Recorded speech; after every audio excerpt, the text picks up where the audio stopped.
All right, welcome to Unbound Unplugged, episode 29. We're joined here with Tyler J. Hamilton, and we're going to dive into the unlikely story of how someone who never used social media now has two major platforms dedicated to CrossFit. Tyler, where do we begin? Where do we begin? I guess let's quick backstory to me. I was the kind of guy who never owned a telephone or like a mobile phone in general till I was 18. So I was at school. I remember grade 8, everyone started getting the original iPhone and they were playing like some Guitar Hero game on there. And I was so like, oh my God, that's like crazy technology. And they're like, oh, like, what phone do you have? And I was like, well, I don't have a phone. So, like, when I eventually got one, it was only because I started working at Aldi and they just required me to have a phone so they could contact me for shifts or whatever. So it was like a safety thing. So I got a phone. I remember it was like a cheap one from Big W, one of the ones you get out of the glass case that were $99. It could barely load a web page. I didn't even have internet on it. So I think it wasn't until maybe I was 21, 22 that I actually got a phone that actually could load something. And even then it was an Oppo. So it was an off-brand phone that wasn't really quick. Like if I tried to record something on it, it would look like a potato. So there was not much technological advancement in my hands. So the fact that getting into social media sounds like you had a good childhood. Yeah, very, very devoid of a distraction. And it is something that, funnily enough, like I notice it from myself when I come into social situations. A lot of times the current generation of people, they're always on their phones. They're always scrolling. They're always consuming some form of content, whether it's TikTok, YouTube, Instagram, Facebook. Like they're just downing reels like it's like water. They're just, sitting. Lots of white noise. Yeah, and it's not necessarily achieving anything. Like this is one of my biggest things. We haven't even got into my social media journey, but this is one of my biggest things. My biggest pet peeves is for people who just endlessly consume random content. I've been pretty big on avoiding being on any of the platforms unless it's YouTube, watching informational content about powerlifting, strongman, CrossFit, etc. And it's an actual video that's going to teach me something that's longer than 10 minutes. It's not something that's going to be 30 seconds long that I'm going to be able to keep scanning through. Like there's actual points to the video. I'm learning something, and it might not even be that. Like my other side of content is history. I love ancient history, especially about ancient warfare, and just watching clips about like old battles and how some of the tactics that some of the old generals used back in like the before BC, like Roman times, even all the way up to like some of the Napoleon wars. So it's quite interesting because so many people these days, you'll go to an event and they've got their phone out, they're texting someone, you go for a walk with them, they're on their phone the whole time, and you're like, who's more important than me right now? That's how it makes me feel. It's like, if I'm the most important person, or if I'm like your best friend, or you're, someone that you consider close, like why is it that you're texting someone else when I'm here? So, and the crazy thing about it is, you ask someone now, like, have you met your neighbor? The amount of people that will tell you no is scary. Yeah, like that is meant to be your safe place. Yet you're communicating with everyone that's away from you, and you don't actually communicate with the people around you. Precisely, and you have no idea who lives next door in front of you. Like I don't know my neighbor, and it's quite interesting because it's not like a one-way street. It's both ways. Like both people haven't had that opportunity to introduce each other, or maybe because the world is so closed off now, we're going to spend more time inside than outside. You don't have people outside playing in the yard or anything like that because everyone's just too hooked inside, whether it's on Netflix or their phones. But, definitely. Yeah. So from there, what happened? When did you start your YouTube page? Was it YouTube? Was it Facebook? Or was it Instagram first? YouTube came first. I actually originally started YouTube in 2012, and it was gaming montages. I'm pretty sure I was playing like Team Fortress 2 or something, and I was just like jamming clips together. I really liked montages. That's my thing. I loved like montages. I love a cool song behind it, like effects, like you editing the transitions in a certain way that it made things kind of flow really nicely. That kind of manifested in years to come. I still had that same channel. On my channel, I still have those videos. they're unlisted, but I keep them there as a bit of a memento from like, you know, hey, you gave this a shot once. It didn't work out, like didn't stay consistent, but then you tried again. You were super consistent and see what happens. So then from there, I believe 2018, my first ever video was October 2018. And it was a video about Josh Bridges. And it was the video and the premise of my channel, Absolute Beast, was to highlight athletes and their performance, their lifestyle, their background, everything like that. So it was more of like a documentary about someone else. That's how I started, and I was very lucky. My first video blew up. I got like 40,000 views, and it was the greatest motivation that I could have ever received in that moment, because every single video after that for maybe 2 years did terribly. So I always had that background motivation of this Josh Bridges video that did well. I got that taste of popularity, of the success of the YouTube algorithm. And then from there, I had to slowly build up. And one of the biggest things that I noticed straight away, that people weren't buying into the Josh Bridges video for Josh Bridges. They were buying into it for me. And it took me a long time to realize that I was the personality and the face of my channel, not Josh Bridges, even though he's pretty cool. Yeah.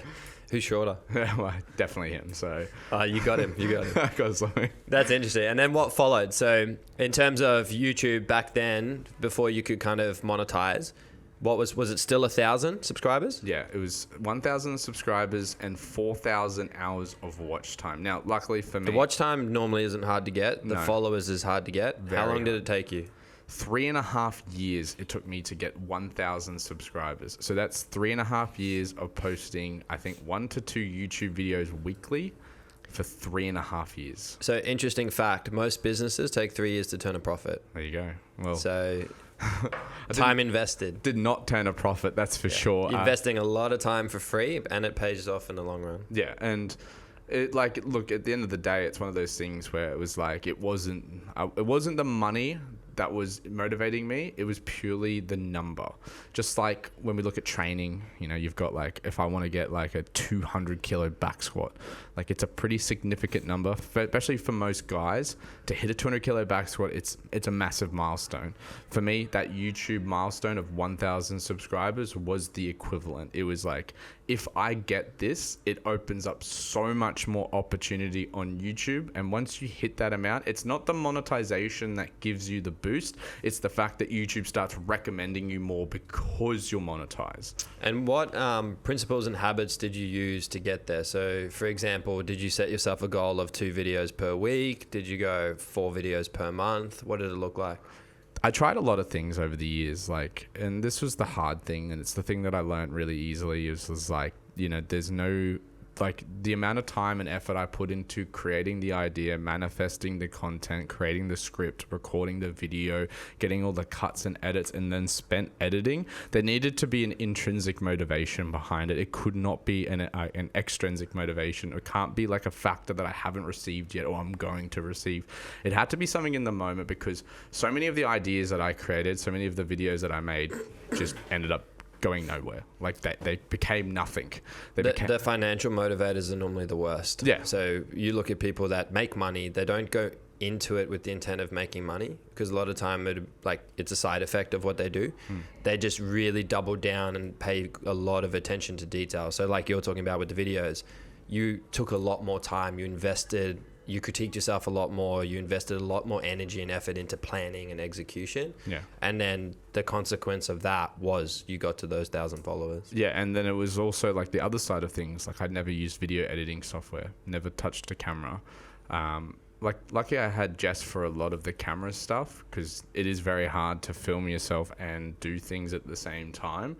But it was one of those things where it was like after I'd get the footage, I'd spend ages editing it. Then I was so new to Premiere Pro, like I had no idea, nothing, no one taught me how to do this. Like no one was there sitting beside me like, hey, Kate, so this is how you cut a clip. Like add this transition and it'll make things look smoother. Like if you save it this way, like there was just mistake after mistake after mistake. And it was learning from each one. It's like, okay, or like, wow, like that option makes things a little bit more efficient, or doing this or adding this made the video quality improve, or like people people like this when I put it out on the last video, like maybe I should do it again. So it was a lot of just like fail, try again, fail, try again. And it was like that learning opportunity from each one that it's now made me to the point where I'm at now, where like I'm so comfortable on Premiere Pro. I probably know it better than my desktop. Like I understand all of the tools. I know what I'm doing.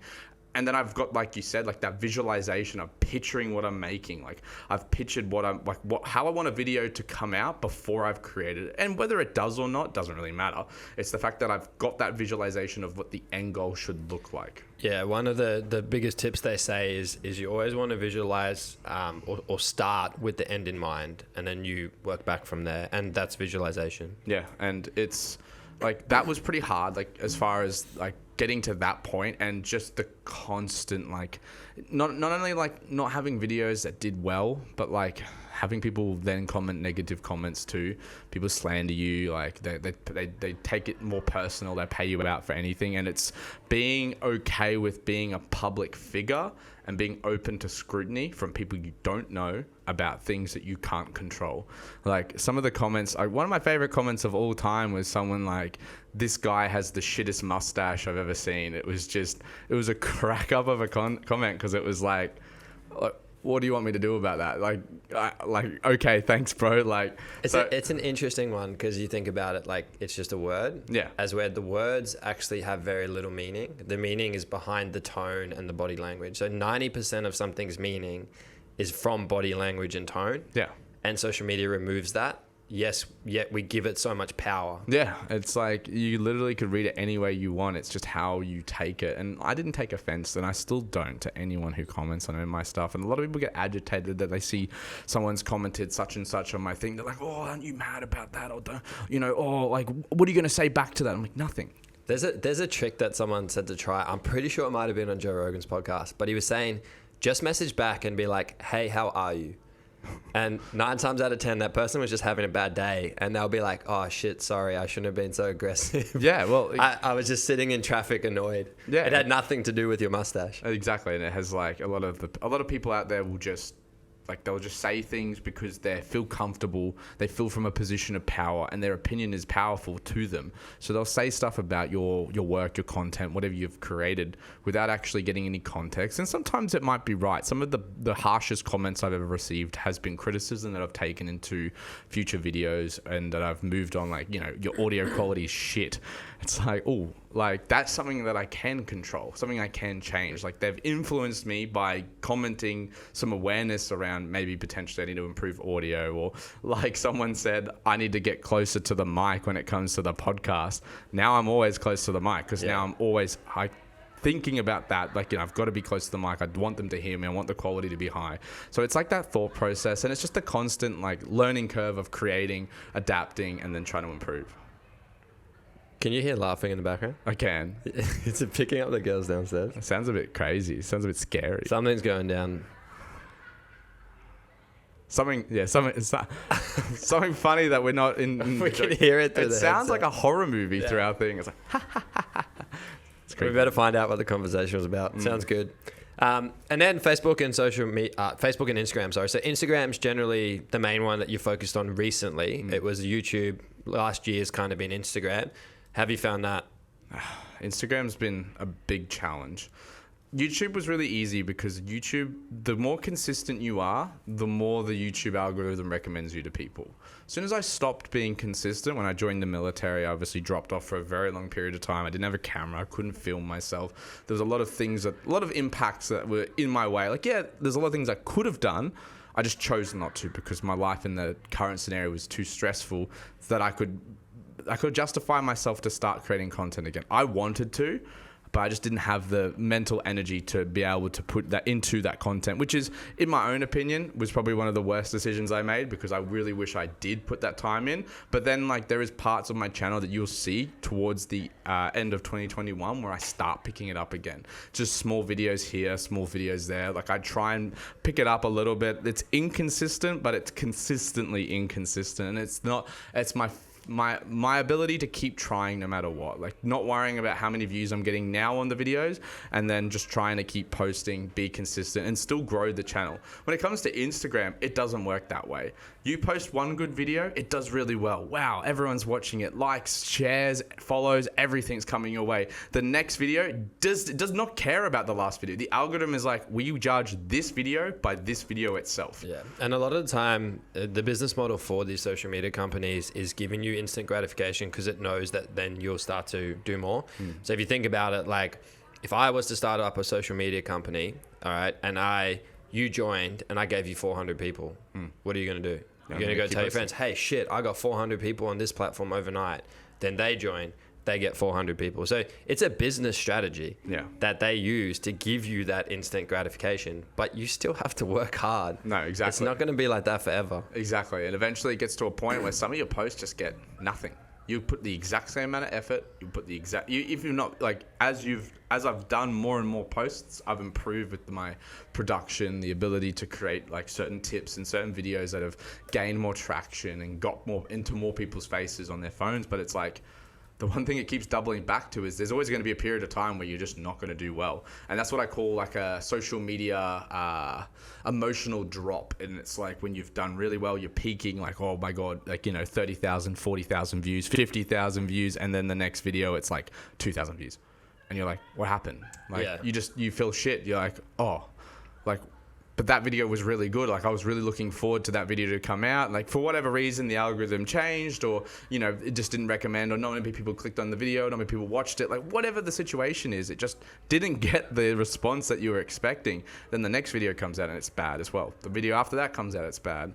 And you're like, you could let that derail you. But my biggest thing, and it's always been the biggest thing with both YouTube and Instagram, is just consistency. Yeah. Just posting. And value. Like, I mean, for myself, watching a lot of what's going on social media, there's no value to anything anyone's putting out. They're just putting shit out for the sake of putting shit out. And like you said, like if you have that 50,000 and the 2,000, if the content you put out for the 2,000 people was helpful content and it helped 2,000 people, that's going to give you more satisfaction than the 50,000. Precisely. And like I said, it's just being consistent, because remembering that your whole job is to help people. And if you worry so much about how many followers you have, how many likes you got in the last video, like how many people commented or shared it, like you're looking into it for the wrong reasons. And that's just an ego. That's an ego reason. Like, it doesn't matter if I have 11,600 followers, which is how much I have right now on Instagram, or I had 1,000. I was still posting the same content. I still will post the same content. And it's like, it's now just for me, it's like, how can I improve? How can I make better content for people? How can I put something in front of them where they're going to get something out of it? And I take the time, that people message me on Instagram or YouTube, I take the time to respond to their comment, because that person has gone out of their way to reach out to me.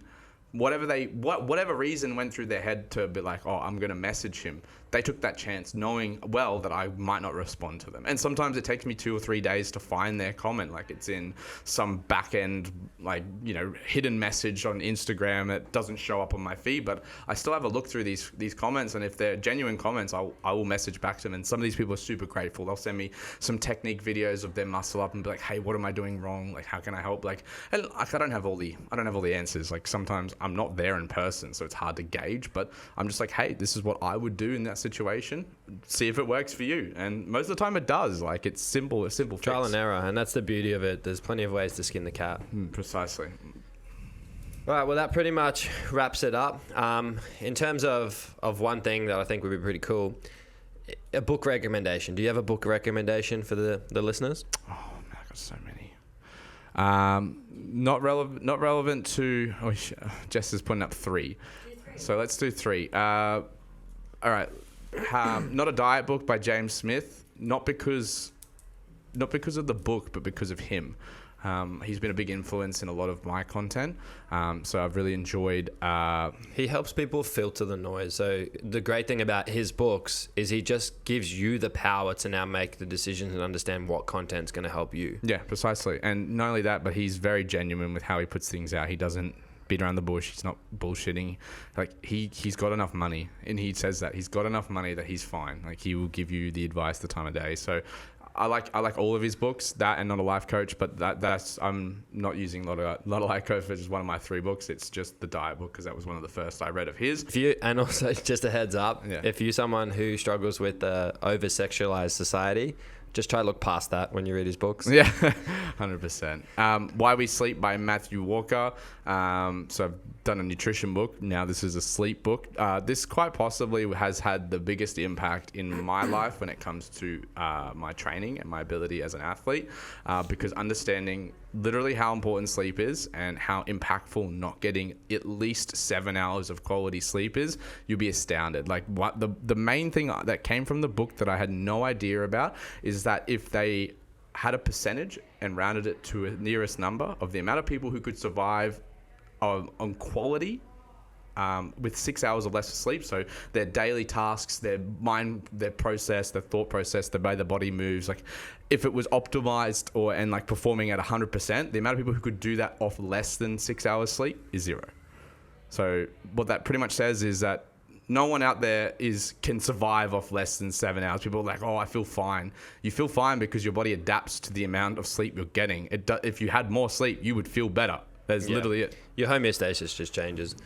And then, I mean, I'll give one. So for me, it would be 5 a.m. Club by Robin Sharma. And the reason I like that one is it takes you on a story where it talks about 3 people that meet each other at a conference. And basically, the guy with the most money and the most success and the most balance in his life looks like a bum. All right. Yet he's the one who flies these guys out on a private jet, takes them to another country. Like, it's an incredible story. Helps these other guys develop some of those habits and those behaviors to help them become successful. But he's so humble in the way he does it. He doesn't need to flaunt it. He doesn't need to have all the fancy, expensive things. He's not suckered in by the consumerism mentality that most of us get stuck into, where our prestige is dictated by what we can show off to other people. Yeah. No. It's his internal value. His value is literally determined by how he can help others. Precisely, and that's always going to be stronger than any monetary or any like specific leisurely item or like, you know, lifestyle that you want to try and live. Like helping other people should be the strongest and the highest point of life and the highest calling for anyone. And being able to do that and have the opportunity to do that and change people's lives, like that's always going to be triumph over anything else. Like no money's going to, it's like money doesn't buy happiness, like people buy happiness. Yeah. So that's my big thing around that. Yeah, big on it. I think that's a great way to end the podcast. Thanks for letting us dive into it, Ty. That was cool. No worries. Episode 29, me.